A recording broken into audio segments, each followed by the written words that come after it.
thank you for coming. It's absolutely brilliant to see you all here. I was talking to a couple of people earlier, and it's 3 years, or just over 3 years, since we held the last real event where lots of you came along. And since then we've launched other figures and we've had virtual launches, so it's great that everybody's here again today, and we've got a really good turnout. I applied for this commission over 10 years ago to produce a memorial here. Right at the beginning of the project, when we were devising, well, what should we do? We came up with this idea of the story mine, mining stories. You know, instead of mining coal, producing a memorial, a sculpture, is one way of telling a story, but it's often a peg for your imagination, that the artwork can't tell the whole story. We need to imagine what it is like to be a miner, to be a mother of a miner, the wife, the son and the daughter of a miner. I wanted it to be about the people, about men, about them. So they became very important. Could we create something that reflected just one person and have that stretching from the community where they walked to work and walked back home from the pit? Because when we thought about it, they were so dependent on each other. They went down and their lives, their safety and their well-being was dependent on the person next to them. So this image, this symbol of walking figures, some walking to the pit and others walking back, and each one, 106 of them, each one reflecting with a name. And we thought, well, let's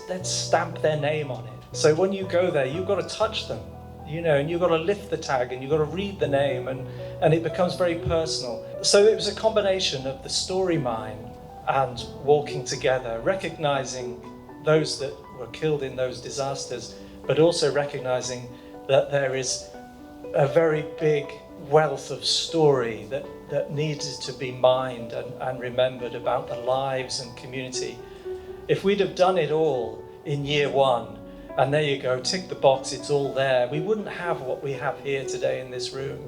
Through the steering group and through the history group and local community and volunteers, they've been able to build a much better project and focus on small groups. This isn't about me, it is about what this artwork and about what this memorial means to a community, and that's a credit to you all, really.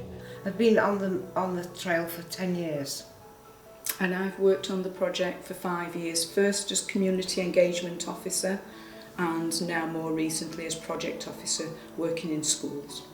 I began on the project because in honour of my dad, who worked at Island Colliery, which is only a mile away, and he worked there for 46 years underground, and I went down the pit with him on his last shift, and it really showed me how dangerous. He never used to talk about it at home, but it made me realise what a dangerous job it was. And so when this project started, I decided that I wanted to be involved.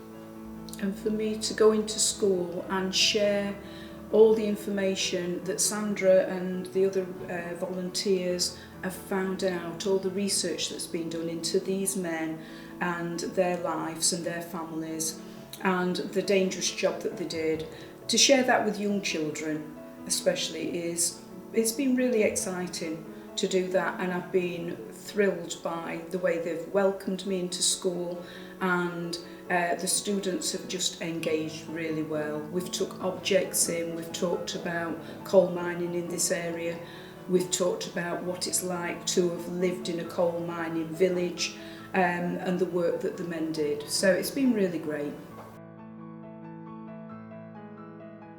Awoken to the window's rap, just like every other day. Rush out the door with my Dudley and Snap, just like every other day. Friends surround me on my way, just like every other day. Then sudden waves of noise roll over the street. Dark clouds of smoke appear, as if from nowhere. Screams and shrieks hang thick in the air. I don't want to accept what no one dare say. This is nothing like any other day. My involvement in the project was linking the community with heritage through ceramics. So I worked with 4 different groups. Also the library, we had an adult class workshop that I worked with, and then 3 primary schools was Netherthorpe Secondary School, Duckmanton, Woodthorpe and Holmes Hall. We did ceramic workshops linking to the notion of pride and how the community is so proud of the 106 men that died in the disasters. In 1938, where most of these 13 miners that we commemorated today, they were tragically killed in 1938. And in that year, 1938, George Formby played a fundraising concert in Chesterfield to raise money for the miners' families. So it was only fitting that we carried on with that really, in terms of getting a George Formby tribute here. A little bit of wicked, I'm going down the old coal hole. I really enjoy this day. It's wonderful to see the families, the people here, wonderful to meet old friends who you remember and who remember you as well. And it's a real poignant afternoon. It's sadness, but touched with companionship and a getting together, which is very good. And I feel part of it, and I think it's excellent. I've been on the project for 10 years and it's been worth every minute of it to continue finding relatives and seeing how grateful they've been that something's being done about the men that were lost. Because there was nothing got together for the 3 disasters, and so this project's been a real worthwhile thing to do.